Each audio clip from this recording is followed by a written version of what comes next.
And you see here, this is just my knowledge of when I actually was aware that there was any activity going on in higher education for students with intellectual disabilities. As Julie said this morning, there are probably a handful of programs that I've been able to find that actually supported students with intellectual disabilities, not really in going to college in an inclusive manner, but more, they were programs on a college campus, and they were truly programs that were primarily segregated. And even to this day, many still are the same model. And that's not what we're talking about. But the field began there. And really, I got a call one day, it was probably 1996, and I'll make this short, where it was a mom I had worked with to include her son, Timothy, in kindergarten. Well, that wasn't so hard, except he had a lot of technology needs and a very fancy wheelchair.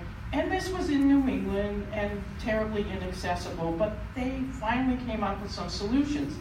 So she was calling me to say, Timothy's 17 and he wants to go to college like his friends and his siblings. What are you going to do? And I thought, oh my God, I don't know. I've never thought about it. Well, so I trucked off to the library because Google didn't exist then. Imagine that. I didn't have Alexa or anything like that. And lo and behold, there wasn't any research. There was nothing that I could find at any rate.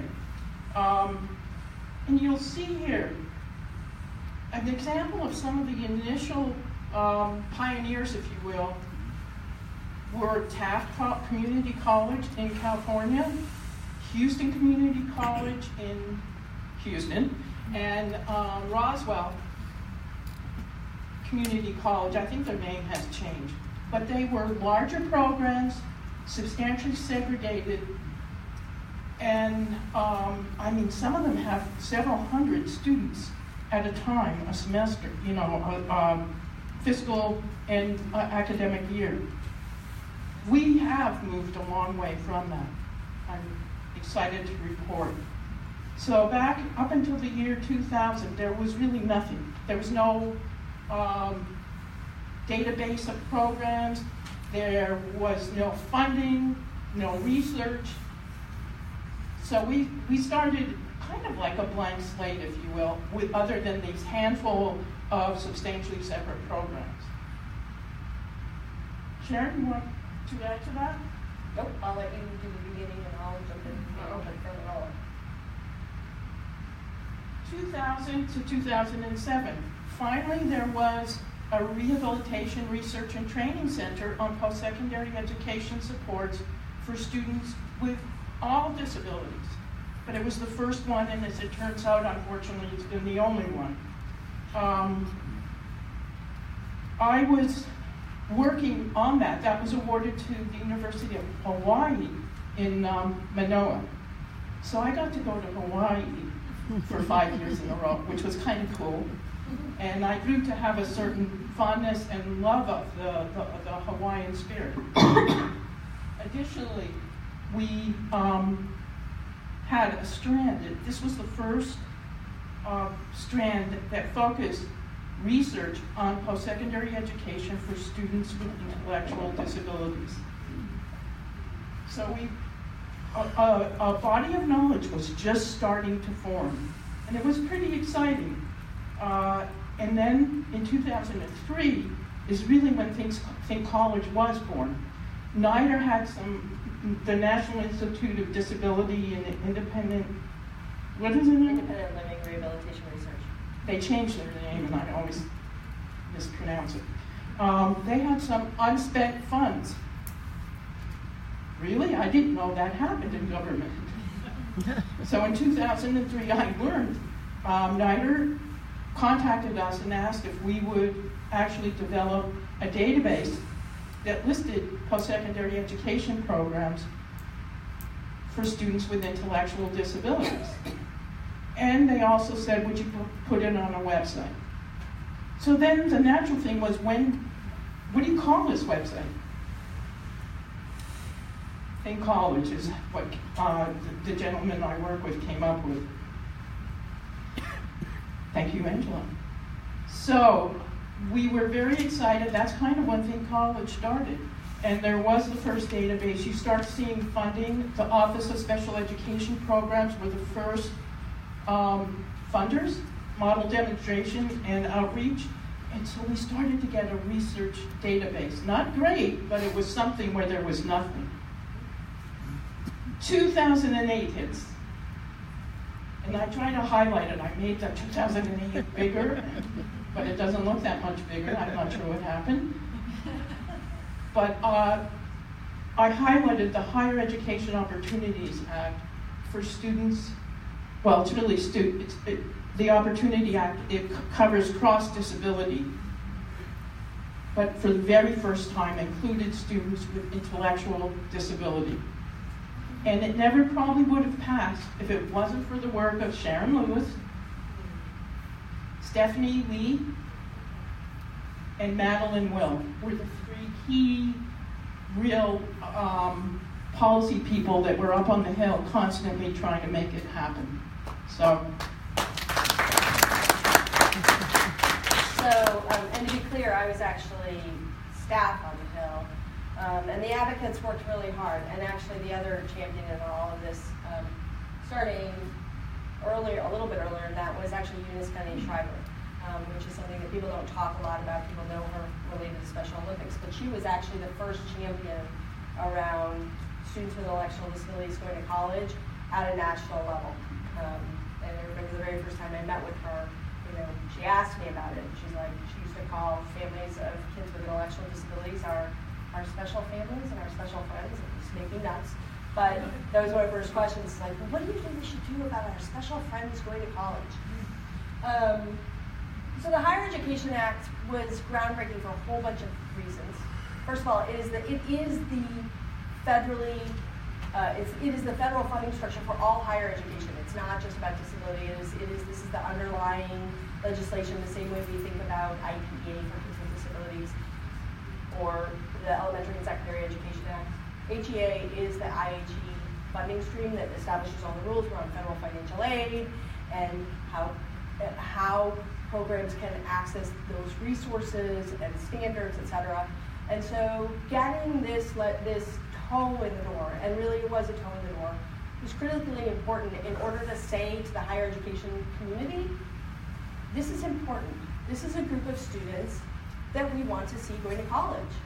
We're investing billions of dollars in IDEA, and we don't want to see kids exiting the K-12 system and sitting on a couch. And we know that we're creating a dependency on SSI and Medicaid that needs to be addressed. We know that we have civil rights in this country, and we want to talk about what happens for students with intellectual and developmental disabilities. Let me tell you, it was not a pretty conversation in some rooms, right? There was a lot of cultural bias. There's a lot of concern about what this was going to look like. There were many folks in the institutions of higher education who were highly skeptical because we have, and I apologize to those who work in academic environments, but we have a cultural class bias in institutes of higher education. And frankly, some of the people that were most concerned were the DSS offices because they saw the role of college for students with disabilities related to addressing sensory or physical disabilities, but not cognitive disabilities. And there were a lot of challenging conversations, and part of the reason that the Higher Education Opportunity Act has the CTP language in it, the Comprehensive Transition Program, that allows people to access financial aid in the way that it does, is because there was a lot of concern that if we just opened up federal financial aid more broadly, that there would be opportunists that would take advantage of that. That we would see, for-profit entities suddenly marketing, online programs and allowing students to run up big levels of debt to achieve nothing. And so that's part of the reason that the federal financial aid is very small and very targeted. It's Pell Grants, it's work study, and it's the CR grants. And that's it, and that was very intentional. This was hard work to get people to believe at the federal level. And the other thing that I would say that happened that's important at this point is we started talking about not programs, but about post-secondary education. And that's an important distinction because we're still kind of stuck in some of this legacy stuff that started with who's going to make a program for students with intellectual disabilities on the campus.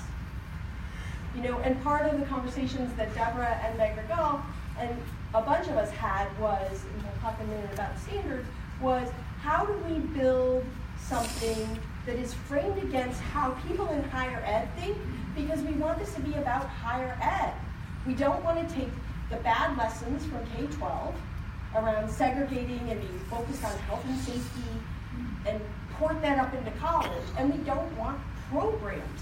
What we want is a post-secondary education opportunity for students with intellectual disabilities.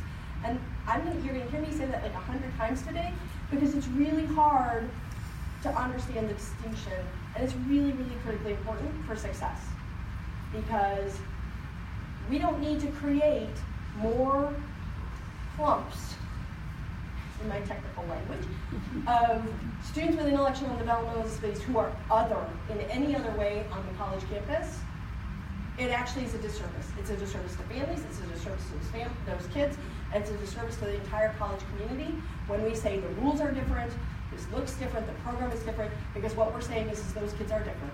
And we're segregating them within the own environment. Even if we're our good intentions to try and get that college experience, it's kind of like when we talk about group homes being home-like, right? Like, how many of you would ever choose to live in a group home, living with 5 other people who were randomly assigned to you that you had no choice in selecting? Very few of us would raise our hand. Home-like is not home. A college experience that is not college is not college. So that's an important shift that started to occur in 2008.